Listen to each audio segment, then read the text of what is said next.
এই যে 14 মাসে যে বিদেশ সফর করলেন, মানে 13 মাসে তিনি 14 বার বিদেশ সফর করেছেন, তার বেশিরভাগই তার ব্যক্তিগত ব্যবসা বাণিজ্যের জন্য তিনি এই সফরগুলো করেছেন। রাষ্ট্রের অর্থ ব্যয় করে তিনি ব্যক্তিগত সফরগুলো করেছেন এবং অত্যন্ত সুকৌশলে জিনিসটিকে রাষ্ট্রীয় সফর হিসেবে বারবারই তিনি দেখানোর চেষ্টা করেছেন। কিন্তু এইবার একেবারে ধরা পড়ে গেছেন, বলা চলে যে একেবারে অনেকটা, আমি শব্দটি বলতে চাই না, তারপরও বলতে হচ্ছে, কারণ এর বাইরে আর উপযুক্ত কোনো শব্দ নেই। অনেকটা নির্লজ্জের মতো ঘটনাটি ঘটেছে। দেশে কি হচ্ছে, একদিকে দেশের মানুষের জানমালের কোনো নিরাপত্তা নেই, অন্যদিকে আমরা আমাদের রাষ্ট্রটি হয়তো হারাতে বসেছি। দেশের স্বাধীনতার সার্বভৌমত্ব যেমন হুমকিতে, তেমনি সেনাবাহিনীকে নিয়ে এক বিপজ্জনক খেলায় মেতে উঠেছে এই সরকার, এমনও অভিযোগ কিন্তু রয়েছে। সামগ্রিক সব বিষয়গুলো নিয়ে আজকে আমরা কথা বলবো। আমার সঙ্গে অতিথি হিসেবে রয়েছেন নিরাপত্তা বিশ্লেষক আমিনুল হক পলাশ, এবং আমার সঙ্গে যুক্ত হয়েছেন অনলাইন অ্যাক্টিভিস্ট আসাদ নূর। আপনাদের দুজনকেই আমি স্বাগত জানাচ্ছি। আমি আমার আলোচনাটি শুরু করার আগে আমি ডক্টর ইউনূসের ইটালি সফর নিয়ে একটি প্রতিবেদন তৈরি করেছি। আমি চাই একটু আগে রিপোর্টটি দেখে আসি, তারপর আলোচনা করি। আপনাদের দুজনকে কিন্তু আগাম স্বাগত জানিয়ে রাখলাম। রিপোর্টটা আগে একটু দেখে আসি। আমিনুল হক পলাশ, প্রথমে যদি আপনার প্রতিক্রিয়া জানতে চাই, কি বুঝলেন? আপনি তো তার সাইকোলজিও বোঝেন বলে আমি শুনেছি। ধন্যবাদ আপা। আপনার প্রোগ্রামটা খুবই, মানে আপনার যে এপিসোডটা ছিল এখানে, আপনি যে প্রতিবেদনটা তৈরি করেছেন, অ্যাকচুয়ালি এই প্রতিবেদনের মাধ্যমে মোটামুটি অনেক কিছু সামনে চলে আসছে। তো আমি তার সাইকোলজি বলার আগে আমি আপনাকে এই শুরুতে যে কোয়েশ্চেনটা করেছিলেন যে আসলে বাংলাদেশের মানুষ কি পেল 14 মাসে, আমার কাছে আজকে আমি চিন্তা করছিলাম আর কি এই পুরা রোম সাগা দেখার পর থেকে, যে বাংলাদেশে মানুষের গত 14 মাসে যে একমাত্র প্রাপ্তি হচ্ছে যে এই ডক্টর ইউনূসের বিষয়ে এই দেশের শিক্ষিত মানুষের, হ্যাঁ, শিক্ষিত মানুষের একটা মোহ ছিল, একটা অন্ধ মোহ ছিল। তার $1 মিলিয়ন ইনভেস্টমেন্টের একটা ফেক ইমেজ ছিল, যেটা তার হচ্ছে নিয়োগকর্তা বা ডিপ স্টেট যারা পশ্চিমা বন্ধুরা মিলে দীর্ঘদিন ধরে তার তৈরি করেছিল। এবং সেই তৈরিকৃত ফেক ইমেজটা বাংলাদেশের, বা আপনি যেটা বললাম যে প্রান্তিক মানুষজনের কাছে কিন্তু সেই তার ইমেজ অনেক আগে খসে পড়েছে। তার এই ক্ষুদ্র ঋণের যে হচ্ছে আপনার মাধ্যমে, বাটপাড়ির মাধ্যমে যখন হচ্ছে দেশের মানুষজন হচ্ছে আপনার ভুক্তভোগী হয়েছে, তারা কিন্তু বুঝতে পেরেছে। বাট তারপরে এই দেশের শিক্ষিত সমাজের কিন্তু তার ব্যাপারে একটা মোহ ছিল। এই মোহটা অনেকে স্বীকার না করলেও অনেকের কাটতে শুরু করেছে, এবং তার যে ফেক ইমেজটা ছিল আপনার, এটা হচ্ছে খসে পড়তে শুরু হয়েছে। আপনার প্রতিবেদনের কয়েকটা পার্ট যদি হচ্ছে আমি আপনার দেখি, যে ধরেন এই ডাস্টবিন শফিক আমরা যারা বলি আর কি, যে মানে মানুষ মিথ্যা কথা বললেও আপনার হচ্ছে যে ধরেন মানুষ 10কে আপনার হচ্ছে 15 করা যায়, 18কে 20 করা যায়, বাট মানে তাকে খুব কঠোর পরিশ্রম করতে হচ্ছে, কারণ একটা শূন্যকে তাকে হচ্ছে অনেক বেশি পরিমাণ মিথ্যা দিয়ে হচ্ছে আসলে কাভার করার চেষ্টা করতে হচ্ছে। আপনি যে জিনিসটা বলেন যে যখন হচ্ছে তার সামনে আসলো যে আসলে সকল প্রোটোকল, কূটনৈতিক শিষ্টাচার ভঙ্গ করে বাংলাদেশের আন্তর্জাতিক পরিমণ্ডলে বাংলাদেশের আপনার হচ্ছে এই যে কূটনৈতিক যে কালচার, সেটাকে রীতিমতো হচ্ছে মাথা হেড করে উনি যে হচ্ছে মেয়রের অফিসে গেলেন, সেটাকে কাভার করার জন্য কিন্তু আপনি নিশ্চয় আপনার প্রতিবেদনই আছে যে একটা পর্যায়ে বলার চেষ্টা করছিলেন যে রোমের মেয়র তাকে হচ্ছে আর্কিওলজিক্যাল 2000 বছরের পুরাতন সাইট গুলো দেখালেন। এটা বলে সে বুঝলো যে পুরো সময় তো ছিল হচ্ছে রোমের ভিতরে, সেটা দেখানো কিভাবে? তখন কিন্তু আবার ঘুরে বলার চেষ্টা করছে যে না, বারান্দায় থেকে দেখানোর চেষ্টা করেছে। তো আর্কিওলজিক্যাল সাইট দেখার ফলে রোম খুবই ঐতিহাসিক শহর। তো রোমের মেয়র হচ্ছে ওনাকে সাথে নিয়ে সরকারি প্রোটোকলে তার আর্কিওলজিক্যাল সাইট দেখানোর কথা। তো এই একটা জিনিস ইন্ডিকেট করে যে আসলে কি পরিমাণ মিথ্যাচার এই ডাস্টবিন শফিককে করতে হচ্ছে এই প্রতিনিয়ত তাদের এই নির্লজ্জতা এবং ভণ্ডামিটাকে হচ্ছে আপনার কাটানোর জন্য। তো আপনি যদি বলেন নেট লস আমাদের আসলে কি হচ্ছে, সেটা হচ্ছে যে দেখেন, ডিপ্লোম্যাটিক রিলেশনটা খুবই মানে স্লো প্রসেসের একটা বিষয়, দীর্ঘমেয়াদী একটা প্রক্রিয়া, এবং হচ্ছে একটা রাষ্ট্রের ইমেজ আসলে হচ্ছে বহির্বিশ্বের কাছে ওভারনাইট তৈরি হয় না, কন্টিনিউয়াসলি গ্রাজুয়ালি আপনার হচ্ছে তৈরি হয়। এই বাংলাদেশকে যখন একসময় কিন্তু হচ্ছে মার্কিন যুক্তরাষ্ট্র থেকে বটমলেস বাস্কেট বলা হয়েছে, সেই বাংলাদেশই কিন্তু হচ্ছে মাননীয় প্রধানমন্ত্রীর আপনার নেতৃত্বে হচ্ছে এশিয়ার রাইজিং টাইগার হিসেবে প্রতিষ্ঠিত হয়েছে। তো এই আমাদের ইমেজটা কিন্তু একদিনে হয় না, ওভার দ্য টাইম, এবং সেটাকে দেশকে একটা সার্টেন লেভেলে নিয়ে যাওয়ার পরে ইমেজটা তৈরি হয়। ডক্টর ইউনূস এসে যে কাজটা করলেন, সেই ইমেজটা এমন ভাবে হচ্ছে আপনার ভেঙে ফেলেছেন অলরেডি, সেটা হচ্ছে এই ইমেজটা রিগেইন করা আমাদের জন্য হচ্ছে খুব কঠিন হবে। আপনি খেয়াল করে দেখবেন যে একদম ডিপ্লোমেটিক কিছু বিষয় যদি আমি হচ্ছে জাস্ট ছোট পয়েন্ট একটু ধরানোর চেষ্টা করি। বাইলেটারাল এই আপনার হচ্ছে চিফ অ্যাডভাইজারের পেজ থেকে যারা ডাস্টবিন শফিক চালায়, সেখানে বলা হয়েছে যে ওই বাইলেটারাল মিটিং করেছেন উনি আপনার হচ্ছে রোমের মেয়রের সাথে। তো ডিপ্লোমেসিতে বাইলেটারাল মিটিং হচ্ছে হেড অফ স্টেট অথবা হেড অফ স্টেট মনোনীত সমমর্যাদার ব্যক্তিদের সাথে। অর্থাৎ বাইলেটারাল মিটিং দুইটা দেশের রাষ্ট্রদূতের সাথে হতে পারে, দুইটা দেশের জয়েন্ট সেক্রেটারির সাথে হতে পারে, দুইটা দেশের অ্যাসিস্ট্যান্ট সেক্রেটারি হতে পারে, নমিনেটেড বাই দ্য গভর্নমেন্ট, কিন্তু সেটা হইতে হবে সমান মর্যাদার। আপনি দেখেন একজন মেয়র যেটা হচ্ছে স্থানীয় জনপ্রতিনিধি, তার সাথে হচ্ছে উনি মিটিং করছেন। উনি অবৈধভাবে দখল করা হলেও উনি বর্তমানে হচ্ছে বাংলাদেশের ফ্ল্যাগ বিয়ারার। প্রধানমন্ত্রীকে বলা হয় the chief diplomat of a country. সেখানে আমরা এই মিটিং কিন্তু হচ্ছে বাংলাদেশে কোনো ফ্ল্যাগ দেখতে পাই নাই। আপনি খেয়াল করে দেখবেন যে এই আপনার হচ্ছে কাতারের প্রোগ্রামে ফ্ল্যাগ না থাকার কারণে কিন্তু বারবার সাথে নিয়ে সবসময় হচ্ছে বিভিন্ন প্রোগ্রামে তাকে হচ্ছে ফ্ল্যাগ নিয়ে যেতে দেখেছি। কিন্তু যেহেতু হচ্ছে এটা রুমের আপনার হচ্ছে আরেকজনের অফিসে গিয়েছেন, সে কারণে কিন্তু হচ্ছে আপনার উনি ফ্ল্যাগটা আপনার হচ্ছে অ্যারেঞ্জ করতে পারেন নাই। কারণ আপনি যখন কারো অফিসে যাবেন ডেকোরামটা তার মতো সেট করা হবে। এটা যদি কোনো আপনার হচ্ছে এরপরে যে মিটিং গুলো হয়েছে দেখেন কোন হোটেলে করলে সাথে সাথে হচ্ছে একটা ফ্ল্যাগ স্ট্যান্ডে একটা ফ্ল্যাগ দাঁড়া করা দেয়, ফ্ল্যাগ সবসময় ডাস্টবিন শফিকের ব্যাগে রেডি থাকে। কিন্তু এটা যেহেতু হচ্ছে আরেকজনের দপ্তরে গিয়েছিল সেই কারণে সে ফ্ল্যাগ অ্যারেঞ্জ করতে হয় না। তো জাস্ট চিন্তা করে দেখেন যে আমাদের দেশের 30 লাখ শহীদের বিনিময়ে অর্জিত পতাকাটাকে কি পরিমাণ হচ্ছে আপনার অপমান অপদস্থ করছে এই আপনার হচ্ছে আপনার হচ্ছে ডক্টর ইউনূস, যাকে কিনা যে স্বঘোষিত ইন্টারন্যাশনাল মাঠের খেলোয়াড় কিছুদিন আগে আপনার হচ্ছে আমেরিকাতে ঘোষণা দিয়েছে যে এখন আর গ্যালারিতে বসে থাকার সময় নাই, এখন হচ্ছে মাঠে নেমে খেলবে। এই হচ্ছে হচ্ছে আপনার তার আপনার হচ্ছে খেলার ধরন। জাস্ট আরেকটু বলে আমি এই রুম সাগাটা শেষ করি, কারণ আপনার রিপোর্টেই মোটামুটি সব কভার হয়েছে। আমরা তার পাশে বসতে দেখলাম হচ্ছে লামিয়া মুর্শেদকে। আমি এই কথাটা এই কারণে বলছি, নর্মালি হেড অফ স্টেটটা কখনো হচ্ছে আপনার সিটিং প্লেস শেয়ার করেন না। ইটস ভেরি কোর আপনার হচ্ছে বেসিক কোর না তো বেসিক ডিপ্লোমেটিক আপনার হচ্ছে স্ট্রাকচার। যে কোনো প্রোগ্রামের আগে এই জিনিসগুলো আগে থেকে, যেহেতু আমার কাজ করার সুযোগ হয়েছে আমি জানি এই জিনিসগুলো পানির গ্লাস কোন জায়গায় থাকবে, টিস্যু বক্সটা কোন জায়গায় থাকবে, কে কোন জায়গায় থাকবে, এটা ভেরি ওয়েল ডকুমেন্টেড থাকে। কারণ প্রত্যেকটা বাইলেটারাল বলেন বা হেড অফ স্টেটের প্রত্যেকটা মিটিং হচ্ছে কাইন্ড অফ একটা হিস্ট্রির পার্ট, অর্থাৎ হচ্ছে সরকারি কাজের অংশ। তো উনি আপনার হচ্ছে সিটিং প্লেস হচ্ছে শেয়ার করেছেন।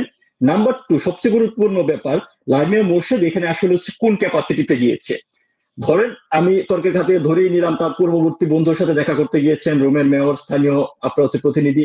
তাহলে এখানে তার পাশে যদি বসতেও হয়, নাম্বার 1 বসার কোনো বিধান নাই। বসতে হলেও ধরেন হচ্ছে বসবে কোনো একজন উপদেষ্টা ক্যাটাগরির হচ্ছে কেউ একজন, ঠিক আছে। কিন্তু উনি এবং একমাত্র স্পাউস ক্যাটাগরির কেউ থাকলে উনি বসতে পারে, এরকম হচ্ছে প্রচুর ছবি আমরা দেখি।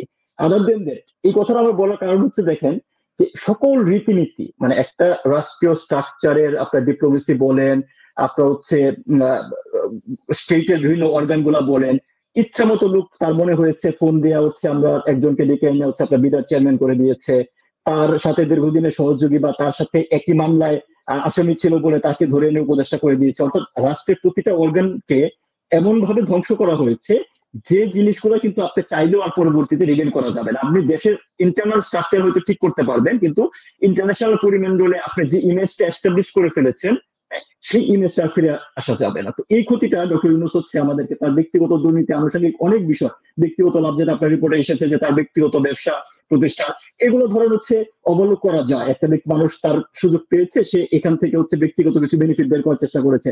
তর্কের বেনিফিট অফ ডাউটের খাতিরে আমি সেটাকে হচ্ছে ধরেন আপনার এক্সাম্পশন দিতে রাজি আছি, কিন্তু দেশের পতাকাকে, দেশের ইমেজকে আন্তর্জাতিক পরিমণ্ডলে এই এবং দেশের স্ট্রাকচারটাকে আপনার তারা কি ভাববে যে বাংলাদেশের কোন লোকজন আসলে ডিপ্লোমেটিক প্রোটোকল কি বলে এই জিনিসগুলো জানে না। আপনি চিন্তা করে দেখেন পরবর্তীতে আমাদের যখন হচ্ছে এই ইটালি এমবিসিতে যারা ডিপ্লোমেট হিসেবে কাজ করবে, ডিপ্লোমেসি কূটনৈতিক সম্পর্কে কাজ করবে, তাদের জন্য কাজটা আসলে হ্যান্ডেল করতে কতটুকু কঠিন হবে। তারা তো সরাসরি বলবে যে তোমাদের প্রধান উপদেষ্টা বা এরকম এসেছে আমাদের দপ্তরে হচ্ছে এসে বসে যায়। মানে তারা আসলে আমাদেরকে ওয়াইড করবে কোন ভাবে আপনি বুঝতে পারেন। তো এই ক্ষতিটা অপূরণীয়, আমি জাস্ট এতটুকু বলতে পারি। বুঝতে পেরেছি। অনেকেই বলেন লামিয়া মোর্শেদ হচ্ছে গিয়ে তার প্রাণ ভ্রমরা, এবং আপনি শুনলে একটু আশ্চর্য হবেন যে যখন তিনি নিউ ইয়র্কে আসলেন এবার জাতিসংঘের 80তম অধিবেশনে, তো তিনি কিন্তু এয়ারপোর্টে তো নেমেছেন ভিআইপি লাউঞ্জ থেকে, ওখান থেকে নেমে তিনি হোটেলে যাওয়ার 15 মিনিটের মধ্যেই তিনি একটি খুবই গুরুত্বপূর্ণ বৈঠক করেছেন, যিনি ইন্ডিয়াতে রাষ্ট্রদূত, আমেরিকার রাষ্ট্রদূত হচ্ছেন, আমি এই মুহূর্তে নামটা আমার মনে আসছে না, তার সঙ্গে বৈঠকটি করেছেন। আমার নামটা ঠিক মনে আসতেছে না এই মুহূর্তে। সেই বৈঠকে সরকারের তরফ থেকে ডক্টর ইউনূসের সঙ্গে উপস্থিত ছিলেন লামিয়া মোর্শেদ। কেন ইমাজিন, মানে এত বড় একটা গুরুত্বপূর্ণ বৈঠক, মানে এটা খুবই আশ্চর্যজনক। আসাদ, আপু 1 মিনিট একটু এখানে জাস্ট একটা বলি আপনি আসাদের কাছে যাওয়ার আগে, যে এবার কিন্তু হচ্ছে এই প্রোগ্রামের গেস্ট লিস্টটা খুবই, আপনার কেউ কিন্তু এখন পর্যন্ত হচ্ছে সামনে আসে নাই, কারণ যেহেতু হচ্ছে আপনার ইউএন এর প্রোগ্রাম নিয়ে হচ্ছে আপনার একটা বিতর্ক হয়েছে। এই প্রোগ্রামেও তার সফরসঙ্গী সংখ্যা 27 জন। ঠিক আছে, জাস্ট এতটুকু বললাম আর কি। আপনার প্রোগ্রামে 27 জনকে নিয়ে গিয়েছেন উনি এই রুমের এই হচ্ছে আপনার সফরে। মেয়র কিংবা আমরা যদি শফিকুল আলমের বক্তব্য শুনি, আমরা তো বুঝতেই পারছি, মানে আমি শিওর অন্তত 50 বার ডক্টর ইউনূস ইটালি গেছেন, তার রোম দেখার নতুন কিছু নাই। মানে সিম্পল ব্যাপার আপনাকে বলি, আপনি তো হচ্ছে ধরেন আমেরিকাতে থাকেন, আপনি যে কোনো সিটির মেয়রের সাথে তার ওই দেশের যারা থাকে বা ওই তার কনস্টিটিউয়েন্সি বা মিউনিসিপালিটি যে কেউ যে কোনো সময় দেখা করতে পারে। আর বাংলাদেশে যেমন হচ্ছে যে রুমের মেয়র বিষয়টা এরকম ভাবে বলার চেষ্টা করছে, মানে বাংলাদেশের মানুষকে ওরা আক্ষরিক করতেই তারা হচ্ছে বোকা এবং গর্ধব ভাবে। ঠিক আছে, যদি তা না ভাবতো তাইলে এই জিনিসগুলো নিয়ে এরকম ব্র্যাগিং করতো না। সো তারা ভাবে যে হচ্ছে তারাই বিদেশ দেখেছে, আর কেউ জানে না, এবং বাংলাদেশের মানুষকে যা বলা যাবে, যা বলবে তাই খাওয়ানো যাবে। এক্স্যাক্টলি এই কারণেই কিন্তু এই ধরনের নির্লজ্জ ভন্ডের মতো প্রতিনিয়ত মিথ্যাচার করছে, প্রতিবার ধরা পড়ার পরেও পুনরায় ইচ্ছা এটা নতুন করে মিথ্যাচার নিয়ে আসছে। আসাদ নূর, আমি জানি অনেক কথা জমে আছে আপনার, আমার প্রশ্ন করবেন তো? ও মানে মানে কি বুঝলেন, মানে এই যে ডক্টর ইউনূস বারবার রাষ্ট্রের অর্থ ব্যয় করে এরকম করে যে পিকনিক, আসলে তো পিকনিক, উনি একটা বলবো যে একটা ভ্যাকেশন গেছেন, সামথিং লাইক দ্যাট, তাই না?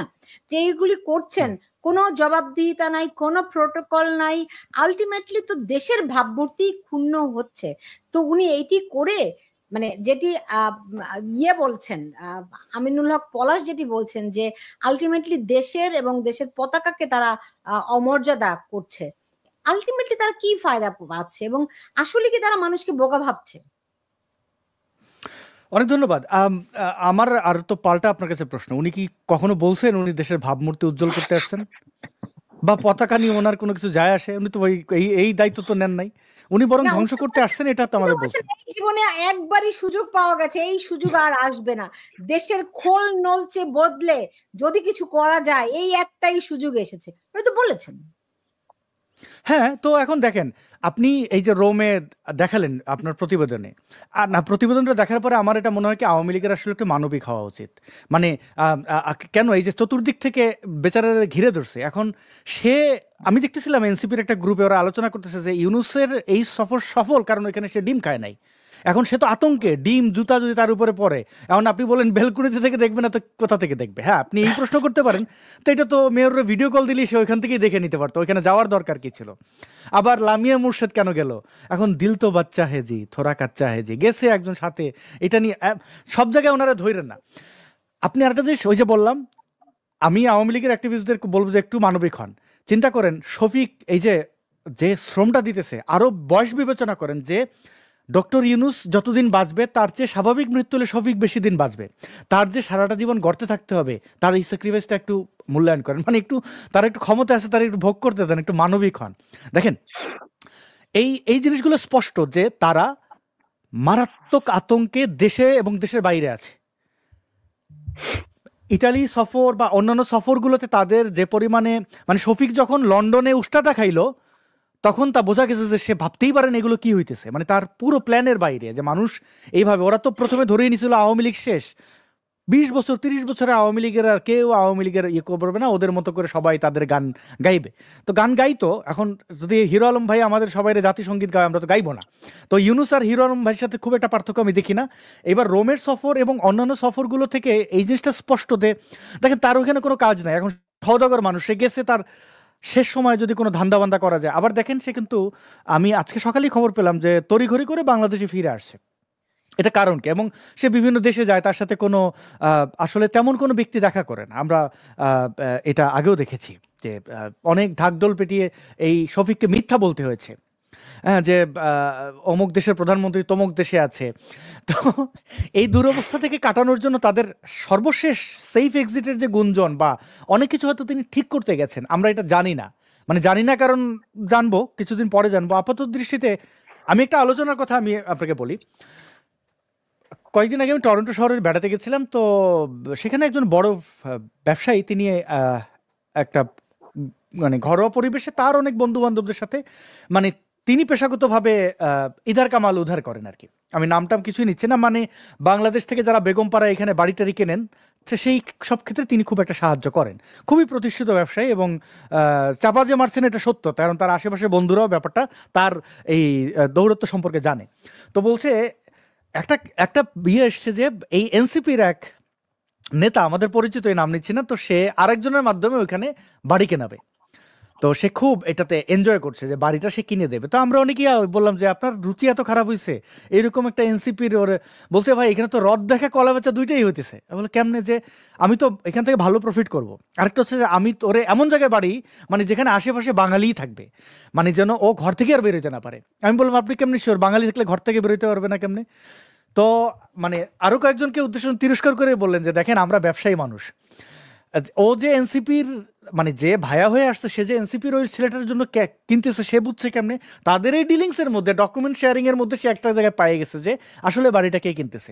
এবং পলিটিক্যাল সিচুয়েশন বললেন যে যেখানে ওরা ক্ষমতায় থাকতে এয়ারপোর্টগুলোতে এইভাবে ডিম খায়, এবং ওদের প্রোটেক্ট করার জন্য কিন্তু বিএনপির কয়েকটা গোষ্ঠী ছিল, কয়েকটা ভাগ ভাগ করা কয়েকটা ছিল যে তারা বিভিন্ন গেটে গেটে ছিল তাদের রক্ষা করবে। তো আওয়ামী লীগের লোকজন কতটা ডেডিকেশন থাকলে পরে ওদেরকে দেখছেন মানে কবজায় করা, মানে যে আপারে মাইরো না, মানে এই যে মানে সিনেমার মতো। তো আমাদের উল্টা করলেন যে আপনার কি মনে হয় যে এরা যখন পালাবে দেশ থেকে, ওরা পৃথিবীর কোথাও যায় মুখ দেখায় চলতে পারবে? আমি ওটা বিশ্বাস করি না। ওদের এমন অপরাধ করে ফেলছে এখন, আর ওরা যে স্বাধীনভাবে যে চলবে যে না আমি অমুক জায়গায় থাকি, প্রথম কথা হচ্ছে ওদের টাকা পয়সা অবৈধ, ওরা যা কিছু করবে সেটাই মানুষ যে প্রশ্ন করবে। এবং এই শফিকুলের ভবিষ্যৎ, এগুলো কিন্তু খুব আমাদের কাছে স্পষ্ট। আপনি কি মনে করতে পারেন না মির্জাফরের চেহারাটা?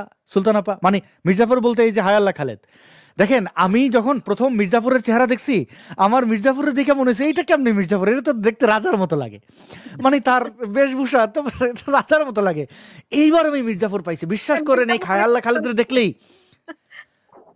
এটা শুধু আমার না, আপনি দেখেন এই আসিফ নজরুলের, তার আপনি নিজে কল্পনা করেন একদম মির্জাফরের যে চেহারা অবয়ব পুরোটা তার চোখের সামনে ভাসতেছে। তো এই পুরো গোষ্ঠীর তো একটা বন্দোবস্ত, হয়তো আমি জানি না এখানে ডিপ্লোম্যাট জোনে কি হইতেছে, এটা পলাশ ভাই সবচেয়ে ভালো বলতে পারবেন। আমার আপাতত দৃষ্টিতে এইগুলো দেখে বুড়ো বয়সে মানে বুড়োদের খেলাধুলা দেখেছেন, মানে দেখা গেল সে একটা বল নিয়ে খেলতেছে, ভর দুপুরের মধ্যে তার বল নেই, কারণ তার তো মনে পড়তেছে আমি তো আর বেশি দিন বাঁচবো না, আর কয়েকদিন পরে হয়তো আমি হাঁটতে পারবো না, যা পারি একটু করে নেই। হয়তো আমাদের ইউনুস ভাই তাই করতেছেন। আমিনুল হক পলাশ, আমি আসাদুলের কথা থেকে যেটা প্রশ্নটি মাথায় আসলো, তাহলে উনি কি সেফ এক্সিট খুঁজতে ইতালিতে গেছেন? না মানে এখানে আসাদের সাথে মিলে এটা বলা যায় যে আলটিমেটলি হচ্ছে ধরেন গত 14 মাসে তারা দেশের যে অবস্থা করেছে, আমি আসাদুলের সাথে শতভাগ একমত। It's not an political point of view থেকে, মানে ধরেন বিএনপি এখন পর্যন্ত, বিএনপির জনগোষ্ঠী বা যারা আছে কর্মীরা, তারা একটা পর্যায়ে সাপোর্ট দিয়ে যাচ্ছে। তার কারণ কি, বিএনপি মনে করতেছে যে কোনো মূল্যে একটা নির্বাচন দিলেই ক্ষমতা আমাদের, অর্থাৎ তাদের সামনে খুব দৃশ্যমান একটা টার্গেট আছে, এই কারণে তারা অনেক কিছু অ্যাভয়েড করে যাচ্ছে। বাট আপনি যদি ইন জেনারেল দেখেন যে সারা দেশের যে অবস্থা করেছে, রিগার্ডলেস অফ পলিটিক্যাল পার্টি, কোনো মানুষজন আসলে যেটা খুব মানে ক্লিয়ারলি পয়েন্ট আউট করছে যে এরা ধরেন কানাডায় বাড়ি করতেছে, বাড়ি বাংলাদেশে অনেক মানুষই করছে ধরেন কানাডাতে, বা অন্যান্য উন্নত দেশে যাবে, পাসপোর্ট কিনতে পারে, কিন্তু সবাই যে জিনিসটা বেসিকটা কোয়েশ্চেন করবে যে তোমরা 2 দিন আগে হচ্ছে মানে রব হবে বললে, আমি নিজেও ভার্সিটি স্টুডেন্ট, কারণ আমার গায়ে লাগে না, তোমরা পাতলা ডাল খায় হচ্ছে পড়ছে, আমি নিজেও পড়ছি। তো তোমরা এই জায়গা থেকে এসে হচ্ছে এই দেশ বদলের নাম করে এই টাকা কই পাইলা? কারণ আপনি দেখেন দৃশ্যমান ভাবে, আপনি কিছু খেয়াল করে দেখেন এদের ভণ্ডামির রূপটা দেখেন। নাহিদ যেদিন বের হয়ে চলে গেল, আপনার হচ্ছে এই তার পদত্যাগ করলো, সেদিন সে হচ্ছে একটা ব্যাংক স্টেটমেন্ট দেখালো যে 10,000 টাকা তার হচ্ছে ব্যাংক স্টেটমেন্ট, তার জীবনে নাকি আর কোনো অ্যাকাউন্টেই ছিল না, এবং তার এতে তো এখন তার লাক্সারিয়াস গাড়ি আর তার শরীরের যে হচ্ছে মানে প্রতিনিয়ত যে স্ফীত হচ্ছে আর কি, এটা তো ধরেন হচ্ছে কোনো ধরনের ইনপুট না হইলে তো হচ্ছে আর আপনার হচ্ছে আপনার আউটপুট হয় না। তো এগুলো হইতেছে কোথা থেকে?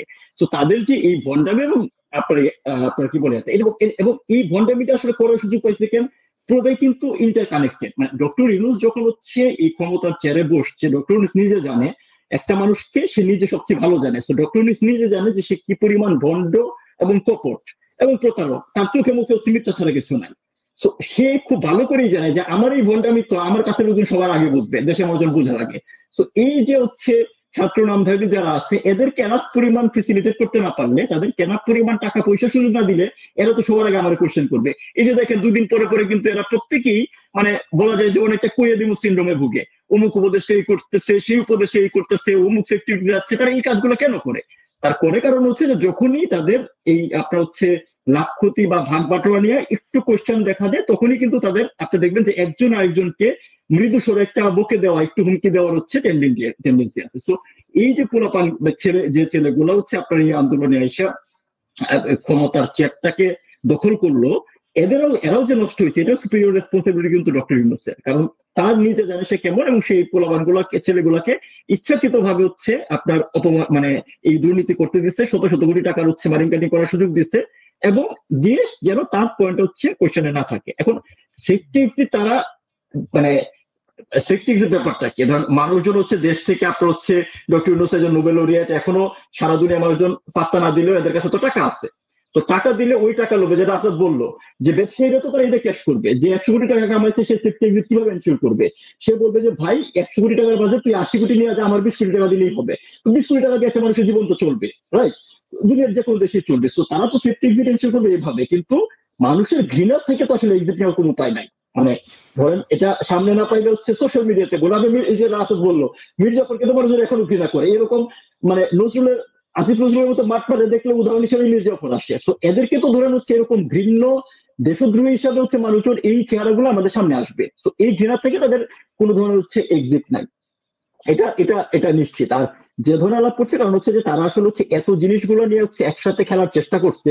তারা যে জিনিসটা ভাবছে যে আপনি একটা জিনিস খেয়াল করে দেখেন যে এই উপদেষ্টা পরিষদে এদের প্রত্যেকের সর্বোচ্চ সক্ষমতা হচ্ছে খুব বেশি হইলে হচ্ছে ডক্টর ইউনূস বাদে তার গ্রামীণ ব্যাংকের একটা বড় স্ট্রাকচার আছে, এবং যেটা হচ্ছে সরাসরি কিন্তু হচ্ছে সরকার দ্বারা হচ্ছে সাপোর্টেড অলওয়েজ, তার জন্মলগ্ন থেকে শুরু করে সবসময় এই গ্রামীণ ব্যাংক কিন্তু গভর্নমেন্ট সাপোর্টেড একটা প্রজেক্ট, যে কারণে ওই স্ট্রাকচারটা ছিল। আদার দেন দ্যাট বাকি সবার মিলে হচ্ছে এদের 100 জনের কোনো অফিস চালানোর এবিলিটি নাই, 100 জনের অফিস চালানোর এবিলিটি না। আজকে তাদেরকে হচ্ছে আপনার গ্রামের কোন একটা মেম্বার পদে বসায় দেন, সেখানে 2000 লোক, ওই ওয়ার্ডে যদি আপনার 1000 লোক থাকে, ওই জায়গার কার্যক্রম সে ম্যানেজ করার এবিলিটি এদের একজনেরও নাই।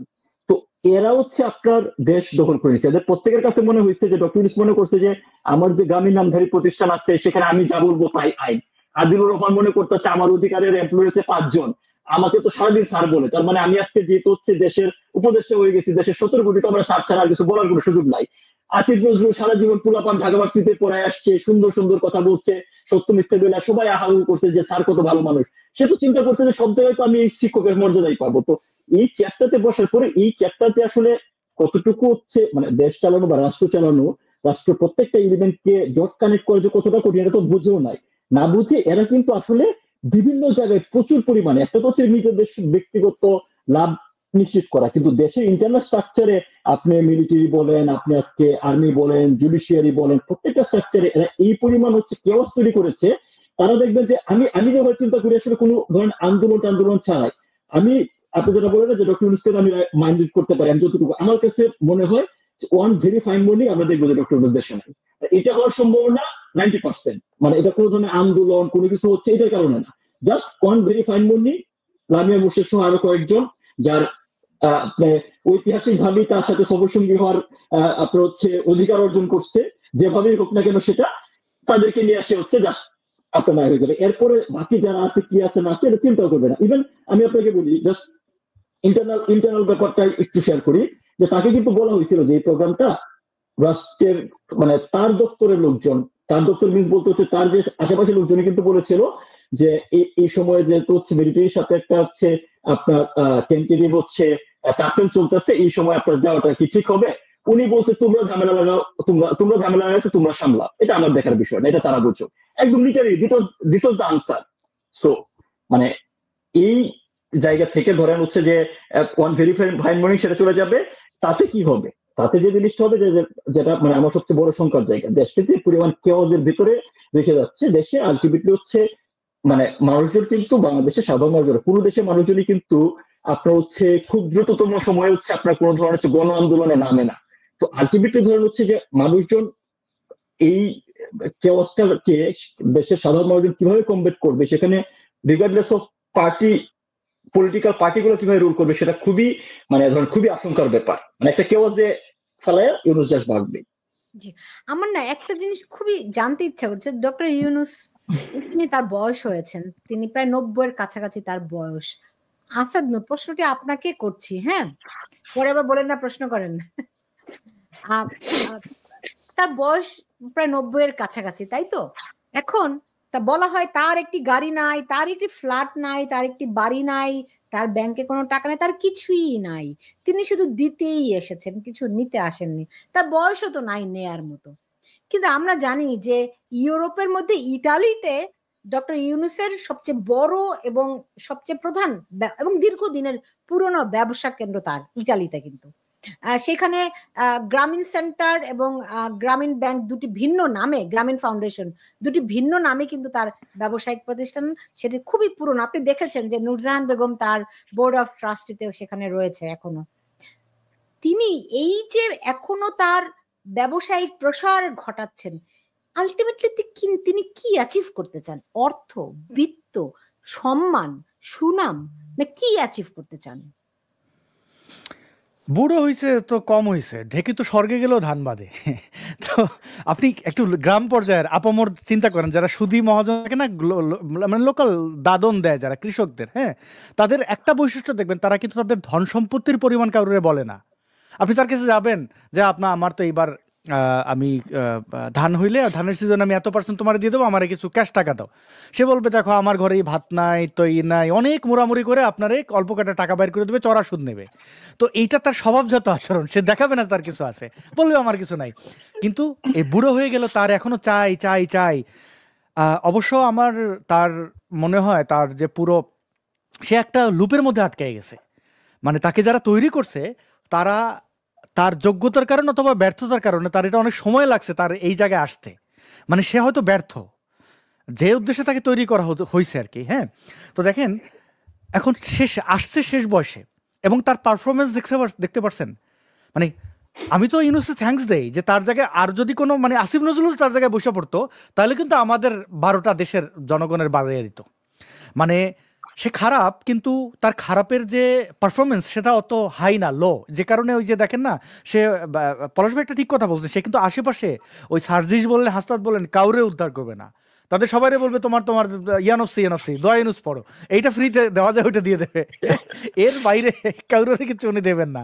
এবার বয়সের দোষে হোক, যাই হোক, ওনার অ্যাসাইনমেন্টের কারণে হোক, উনি এখনো ওই ওনার সম্পদ, ওনার এই করা এই দিকেই ছুটছেন। এবং আমার মনে হয় আমৃত্যু উনি করবেন না। মানে আপনি ওনার মরলে ওনার লাশের মধ্যে পকেটের মধ্যে চিপায় চাপায় আপনি টাকা ডলার ভাঁজ করে এরকম চিপায় রেখে দিচ্ছে, এরকম পাবেন। তার লক্ষণ বলে আর কি।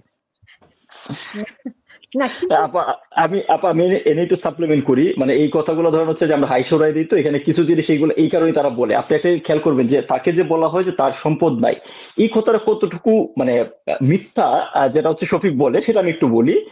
তার 2011 সাল পর্যন্ত তার নিজের ব্যাংক অ্যাকাউন্টে টাকার পরিমাণ ছিল 100 কোটি টাকা, নিজের অ্যাকাউন্টে, মানে ডকুমেন্টেড প্রুভেন 100 কোটি টাকা।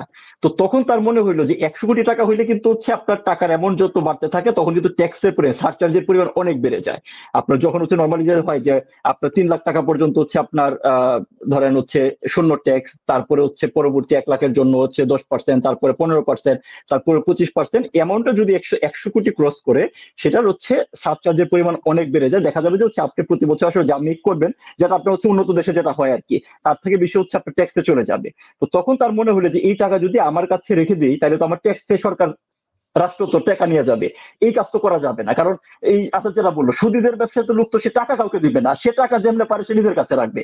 তখন সে করলো, সে ট্রাস্ট করছে দুইটা। একটা মানুষ কতটুকু নার্সিসিস্ট হইতে পারে চিন্তা করেন। সে একটা ট্রাস্ট করছে doctor professor Mohammad Yunus trust, আরেকটা ট্রাস্ট করছে প্রফেসর ইউনুস ফ্যামিলি ট্রাস্ট, আর তার ইউনুস সেন্টার তো আছে। সে করলো কি, তার সকল টাকা 4 কোটি না 5 কোটি রেখে বাকি সকল টাকা হচ্ছে এই 3টা ট্রাস্টের মধ্যে হচ্ছে দিয়ে দিল, প্রফেসর ইউনুস ট্রাস্ট, তার ফ্যামিলি ট্রাস্ট এবং হচ্ছে ইউনুস সেন্টার, এখানে টাকাগুলো হচ্ছে দিয়ে দিচ্ছে। টাকা দেওয়ার সময় সে যে ট্রাস্ট, সে কিন্তু হচ্ছে, আমি আগে প্রোগ্রামে বলেছিলাম যে কোন ধরনের আইন কানুনকে সে তোয়াক্কা করে না, এটা তার হচ্ছে একটা স্বভাবজাত ব্যাপার যে আমি আইন মানবো বা কি করার কি আছে। তো এই যে ট্রাস্টের যে হচ্ছে আপনার কার্যবিধি তৈরি করতে হয়, সাইন করতে হয়, সেখানে সে হচ্ছে লিখে রাখতে যে এই ট্রাস্টগুলোর মেইন কাজ হচ্ছে ডক্টর ইউনুসকে দেখভাল করা, ট্রাস্টগুলোর কাজ হচ্ছে ডক্টর ইউনুসের ফ্যামিলিকে দেখভাল করা, তাদের স্বাচ্ছন্দ্য অনুযায়ী, এভাবে উল্লেখ করা আছে যে তাদের স্বাচ্ছন্দ্য অনুযায়ী, অর্থাৎ তারা যেভাবে চাবে সেভাবে তাদেরকে হচ্ছে দেখভাল করবে। এই ট্রাস্টগুলো তৈরি করা হয়েছে এই কারণে। এবং ট্রাস্টগুলো তৈরি হতে তার লাভটা কি হইলো, তার যে ব্যক্তিগত অ্যাকাউন্ট ছিল এই অ্যাকাউন্টে আপনার হচ্ছে তার টাকা কমে গেলে তার ট্যাক্স কম হইলো, রাষ্ট্রকে সে এক পয়সাও দিবে না, জনগণের প্রতি তার কোনো হচ্ছে দরদ নাই। 2 নম্বর হচ্ছে যে তাইলে কিন্তু হচ্ছে ট্রাস্ট যখন হচ্ছে ফিনান্সিয়াল অ্যাক্টিভিটিস করে ট্রাস্টকে কিন্তু ট্যাক্স দিতে হবে। ট্রাস্ট যদি অলাভজনক হয় তাহলে ট্যাক্স দেওয়া লাগবে না, কিন্তু এই ট্রাস্ট গুলো যেহেতু গঠিতই হয়েছে তার ব্যক্তিগত ভরণ পোষণের জন্য, তাহলে সেগুলোকে ট্যাক্স দিতে হবে। সেখানে ট্রাস্টের যে অ্যাকাউন্ট আছে সেই অ্যাকাউন্টে উল্লেখ করা হয়েছে এই টাকাটা ডক্টর ইউনুস দান করে নাই, টাকাটা ডক্টর ইউনুস লোন দিচ্ছে, তো লোনের উপর তো হচ্ছে আবার ট্যাক্স হয় না। মানে কি পরিমাণ ক্রিমিনাল মাইন্ডসেট থাকলে আপনি এই কাজটা করতে হয়, সে নিজের টাকাটা ট্রাস্টে হস্তান্তর করলে হচ্ছে সে ট্যাক্স দিবে না বলে, আর এইদিকে তার তৈরি করা ট্যাক্স এগুলো হচ্ছে গভর্নিং বডির প্রধান বানাইছে হচ্ছে যে নূরজাহান, তার ভাই ইব্রাহিম, এরকম কয়েকজনকে, বা একদম তার খুব ক্লোজ। তো ট্রাস্ট তার হচ্ছে আপনার যখন অডিট ফাইল জমা দেয় প্রতিবার জমা দিতে হচ্ছে যে এটা হচ্ছে ডক্টর ইউনুসের কাছ থেকে প্রাপ্ত লোন, তো লোনের উপর তো ট্যাক্স হয় না, সো এই ট্যাক্সটা সে দেয় নাই। এখন সে যে হচ্ছে কিছু চায় না, তার প্রমাণটা বলি, এই ট্রাস্টের টাকা দিয়ে 9 কোটি টাকা দিয়ে হচ্ছে গুলশানে তার জন্য ফ্ল্যাট কেনা হচ্ছে। তো আপনি যদি বয়স কথা বিবেচনা করেন, সে কিন্তু এই ইমেজ যে সে হচ্ছে আপনার কি বলে এই গ্রামীণ চেকের কাপড় ছাড়া হচ্ছে পরে না, তারপরে হচ্ছে আপনার কি বলে তার কোনো গাড়ি নেই, এই যে জিনিস এই সম্পূর্ণ হচ্ছে ফেক ইমেজ। সে বারবার কেন হচ্ছে আমি মানে বিদেশ যায়। এবার আমি আজকে এই প্রসঙ্গে আসি, কারণ বাংলাদেশে যখন থাকে তার প্রতিনিয়ত পাবলিক স্পেয়ারে কিন্তু তার হচ্ছে এই ফেক ইমেজটা ধরে রাখতে হয়। আপনার হচ্ছে যে গ্রামীণ চেকের কাপড়, তারপর হচ্ছে ধর নর্মাল গাড়িতে আসতেছে, মানুষজনের সাথে একটু কথা বলতেছে, এই ইমেজটা তার হচ্ছে লম্বা সময় ধরে রাখতে হয় তার নিয়োগকর্তাদের কারণে। এটা সে বেশি দিন সহ্য করতে পারে না, এই কারণে শুধুমাত্র কিন্তু হচ্ছে এই 14 মাসে তার সুবিধা হচ্ছে 14 মাসে 4 লাখ টাকা খরচ করে যাচ্ছে। ডক্টর ইউনূস 2010 সাল থেকে 2022 সাল পর্যন্ত এই আপনার হচ্ছে 12 বছরে 160-এর উপরে হচ্ছে বিদেশ ভ্রমণ করছে। তো এভারেজে প্রতি বছর সে হচ্ছে মোটামুটি 12-13টা দেশে যায়, এটা তার স্বভাবজাত অভ্যাস বিগত যুগ যুগ ধরে। এটা যায় তার কারণ হচ্ছে যে তার এই ভণ্ডরূপটা তো দেশে লম্বা সময় সে ধরে রাখতে পারে না। 9 কোটি টাকায় গুলশানের ফ্ল্যাট, ইউ ক্যান ইমাজিন যে কিরকম লাক্সারিয়াস ফ্ল্যাটে সে হচ্ছে ভিতরে থাকে। সো তার এই ভণ্ডামি রূপটা বাইরে আর ভিতরের রূপটা তো হচ্ছে আকাশ পাতাল তফাৎ। তো এই কারণে জাস্ট এই পয়েন্ট আলাদা করে বলে রাখলাম যে এই কথাটা কিন্তু তারা বারবার বলে যে আমার কিছু নাই। এই যে তার প্রতিষ্ঠানগুলা যেগুলার হচ্ছে টোটাল ফাইন্যান্সিয়াল ভলিউম 10,000 কোটি টাকার মতো, তার একক নিয়ন্ত্রণ তার হাতে। সো আজকে তাকে 5 কোটি টাকা লোন দেয়, কালকে অমুককে ডিরেক্টর বানায় হচ্ছে বিদেশ পাঠায়, অমুককে দেয়, এই কাজগুলো হচ্ছে সে করে। তো এটা করে চেঞ্জ করে, এই জাস্ট নার্সিসিস নার্ড, যদি আপনি এক কথা বলতে চান। আসাদ নূর, আপনি বলছিলেন যে ইতালি সফর থেকে তিনি খুব তড়িঘড়ি করে ফিরেছেন, কারণটি কি? আমরা জানি যে বাংলাদেশে এখন সেনাবাহিনীকে নিয়ে খুবই অস্থিরতা আছে। এরই মধ্যে সেনাপ্রধান তার সৌদি আরব সফর কিন্তু বাতিল করেছেন। সফরটা কিন্তু খুবই গুরুত্বপূর্ণ ছিল, সৌদি আরবের সফর। সেখানে ডক্টর ইউনূস প্রধান উপদেষ্টা এরকম একটা অস্থির সময়ে, আপনি বুঝেন যে কতখানি অস্থির, কতখানি সেন্সিটিভ একটা সময় এখন। এই সময় তিনি ইটালিতে গেলেন এবং তিনি তড়িঘড়ি ফিরলেন, কিসের ইঙ্গিত, আলামতটি কি? পুরো এই 14 মাসেই দেখেন না, তাদের প্রত্যেকটা জিনিসই হচ্ছে লেজে গোবরে ঘটানোর আগে আপনি কিন্তু প্রেডিক্ট করতে পারবেন না, কারণ এরকম মূর্খামি, মানে এই রাজনৈতিক কিছু ইয়ে থাকে না, দূরদর্শিতা, এদের তো কোনো কিছুই নাই। এখন আপনি এই যে সেনাপ্রধানের সৌদি আরব সফর আর তারটা বাদ দিলাম, আমি যদি অন্যান্য এই যে যাদেরকে অ্যারেস্ট করানোর কথা বলছে তারা 14 জনকে 16 জনকে, তাদের আবার ছবি টবি নিয়ে ঢাকার বিভিন্ন জায়গায় প্রদর্শন করা হচ্ছে, মানে কি একটা রাজকীয় অবস্থা। কিন্তু এটা কি আসলেই প্র্যাকটিক্যাল? আমার তো মনে হয় না, কারণ মিলিটারি কখনোই তার যে অফিসারই হোক না কেন, সে যাই করুক না কেন, এই ধরনের বিচার টিচারে তারা অভ্যস্ত না, এটা তারা ভালোভাবে নেবে না। এখন বাঘের লেজ দিয়ে কান চুলকানোর মতো অবস্থায় আমার কাছে মনে হচ্ছে বাংলাদেশ সেনাবাহিনীর ইন্টারনাল যে ব্যাপারগুলো একটু দোদুল্যমান অনেকেই বলছেন, আবার অনেকেই বলছেন না সব ঠিকঠাক আছে। আমি জানি না এই ব্যাপারটা মানে ক্যান্টনমেন্টে কি ঘটছে, তবে ব্যাপারে আমার মনে হয় আমিনুল হক পলাশ এই ব্যাপারে ভালো উত্তর দিতে পারেন, কারণ তিনি তো উনি তাদের জানবেন, সঙ্গে হ্যাঁ। কাজ করেছেন, তিনি নিরাপত্তা বিশ্লেষক। জি, আমিনুল হক পলাশ। আপা দেখেন যে প্রথমত এই যে আপনার গ্রেফতারি পরোয়ানা জারি করা হয়েছে, এটা নিয়ে ধরেন হচ্ছে মানুষের মাঝেও কিন্তু সাধারণ মানুষের একটা ধারণা আছে, কি ধরেন হচ্ছে যে আমি ওই ভুলটা আগে ভাঙাই, যে একটা আইন ছিল যে ধরেন হচ্ছে সরকারি কর্মকর্তাদের কেন হচ্ছে আপনার তার স্বীয় দপ্তরে পারমিশন ছাড়া অ্যারেস্ট করা যাবে না, বা আর্মিদের কেন হচ্ছে আপনার যে কোনো ধরনের হচ্ছে শাস্তিমূলক ব্যবস্থা নিতে হলে সেটা আর্মি অ্যাক্টে নিতে হবে, ক্যান সিভিলিয়ান অ্যাক্টে সমস্যাটা কোন জায়গায়, এই কোশ্চেনটা কিন্তু খুবই ন্যাচারাল এবং মানুষের মনে আসা উচিত যে একটা মানুষ অন্যায় করলে কেন আমি তার হচ্ছে পেশার কারণে তাকে হচ্ছে এক্সট্রা প্রিভিলেজ বলি বা এক্সট্রা হচ্ছে ইন্ডিমিনিটি দিচ্ছি। আসলে বিষয়টা কিন্তু প্রিভিলেজ বা ইন্ডিমিনিটি না। আপনি চিন্তা করেন যে ধরেন একজন ইউনো, ঠিক আছে, তো সে হচ্ছে আপনার বান্দরবনের ডিউটিতে আছে, বান্দরবনের কথা বাদ দেয় তাহলে এটা আবার অন্যদিকে টার্ন নিবে, যে কোনো ধরেন চাঁপাইনবাবগঞ্জে সে হচ্ছে আপনার ডিউটিতে আছে, এই অবস্থায় তার উপর হচ্ছে আক্রমণ হইলো, ঠিক আছে, তো একটা সাধারণ মানুষের উপর হচ্ছে আক্রমণ হইলে হচ্ছে কি হবে, সাধারণ মানুষের যেহেতু হচ্ছে ওই প্রোটেকশন সে তার মতো প্রোটেক্ট করার চেষ্টা করবে, বাট তার তো ধরেন হচ্ছে সে যদি তার দায়িত্বপ্রাপ্ত এলাকার ভিতরে থাকে, তার হচ্ছে গভর্নমেন্ট তাকে কিছু পরিমাণ পাওয়ার দিয়েছে, সেই পাওয়ার এক্সারসাইজ করবে, এই পাওয়ার এক্সারসাইজ করতে গিয়া কোন ক্যাজুয়ালিটি হইতে পারে, যাকে অস্ত্রের লাইসেন্স দেওয়া হয়েছে সে যখন হচ্ছে এই লাইসেন্সটা ইউজ করবে তার হচ্ছে কোড অফ কন্ডাক্ট আছে কিভাবে সে হচ্ছে লাইসেন্সটা ইউজ করছে। তো আপনি দেখেন যে যারা সরকারি কর্মকর্তা বা আর্মি কর্মকর্তা তাদের তো ডুয়েল চরিত্র, তারা যে কোনো কাজই করুক না কেন সেটা হচ্ছে এজ এ গভর্নমেন্ট মানে পার্সন হিসেবে করছে বা মিলিটারি পার্সন হিসেবে করছে না, তারা এটা ইন্ডিপেন্ডেন্ট অ্যাক্টিভিটি। সো এই জিনিসটাকে যদি হচ্ছে আপনার ক্লিয়ার আপনার ডিফারেন্সিয়েট করতে না পারেন, তাহলে কিন্তু এই অর্গানগুলো কোনোদিনই কাজ করতে পারবে না। বিশ্বের কোনো দেশে আর্মিদের সিভিল কোর্টে আপনার হচ্ছে ট্রায়াল করার রেকর্ড নাই। কেন রেকর্ড নাই? কারণ হচ্ছে আপনি যুদ্ধের ময়দানে যে আর্মি চলে হচ্ছে সুপিরিয়র কমান্ডের ভিত্তিতে, আপনি যুদ্ধের ময়দানে যখন হচ্ছে আপনার কাউকে হচ্ছে আপনার মানে ফায়ার ওপেন করার হচ্ছে অর্ডার দিবেন, সৈনিকের কাজ হচ্ছে ব্লাইন্ডলি সেই কমান্ডটা ফলো করা, তার কোনো কিছু দেখারই কারণ নাই। তো সেই ফায়ারের কারণে অপরাধী মারা যাচ্ছে না নিরপরাধ মারা যাচ্ছে সেটা তো তার বোঝার সুযোগ নাই। এখন আজ থেকে 10 বছর পরে আপনি তাকে হচ্ছে ট্রায়ালে নিয়ে আসবেন, কারণটা কি, তুমি তো ফায়ার ওপেন করছিলে যেখানে একজন মারা গেছে। সো এইভাবে দুনিয়ার কোনো দেশে মিলিটারি কাজ করতে পারবে না, নট ইভেন গভর্নমেন্ট। এতে তো আমাদের আইন এটা কিন্তু খুব ক্লিয়ারলি আছে, দুইটা আইন দ্বারা এই জিনিসটা হচ্ছে এস্টাবলিশ করা। আপনার হচ্ছে আর্মি অ্যাক্ট 1952 আর আমাদের ফৌজদারি কার্যবিধি যেটা হচ্ছে আপনার হচ্ছে 1898 যে, এখানে কিন্তু ক্লিয়ারলি বলা আছে। হ্যাঁ, তারপরেও কিন্তু এর ব্যতিক্রম আমরা দেখেছি, যেমন ধরেন হচ্ছে নারায়ণগঞ্জে 7 মার্ডার বিষয় যখন আর্মি সংশ্লিষ্টতা আসছে, ইমিডিয়েটলি আর্মি তাকে অ্যারেস্ট করেছে, খুব দ্রুত হচ্ছে সেটা হচ্ছে তদন্ত করেছে, তাকে আপনার হচ্ছে আর্মি থেকে সাসপেন্ড করা হয়েছে, সে সিভিল ট্রায়ালে গিয়েছে। কিন্তু আপনি দেখেন এখানে যে ঘটনা ঘটেছে, আপনি কিন্তু কোনো ইন্ডিভিজুয়াল ব্যক্তিকে টার্গেট করা হয়নি। খেয়াল করে দেখেন রেলওয়ে ডিরেক্টর ইন্ট যে 5 জন ছিল তাদেরকে হচ্ছে করা হয়েছে, ডিজিএফআই এর ডিরেক্টর ইন্ট যারা ছিল তাদেরকে হচ্ছে আপনার আসামি করা হয়েছে, ডিজিএফআই ডিজিদের 5 জন ডিজিকে আসামি করা হচ্ছে। সো আলটিমেটলি এই পর্যায়ে যদি হচ্ছে এটা এক্সিকিউট, সবচেয়ে ইন্টারেস্টিং বিষয় হচ্ছে যে আপনি কোন আইনে তাকে ধরার চেষ্টা করতেছেন। তাকে হচ্ছে যে এখানে হচ্ছে আপনার আইসিটি যে আইন করছে, নর্মালি খুবই কমন প্র্যাকটিস, সব যারা অল্প আইন জানে তারাও জানে যে আপনার যে কোনো দেশের আপনার ল পাস করতে পারে কেবলমাত্র পার্লামেন্টে, এবং দ্যাট ইজ দা মানে সভ্য হওয়ার বেসিক রীতি হচ্ছে এটা। যদি তা না হইতো তাহলে ধরেন আজকে আমার এলাকায় আমার ক্ষমতা আছে, আমি ইচ্ছা মতো বললাম যে আমার এখানে আইন এটা, যে বুঝতে পেরেছি। কিন্তু অনেকেই বলছেন কি যে ডক্টর ইউনূসের পরিকল্পনা এখানে ভেস্তে গেছে।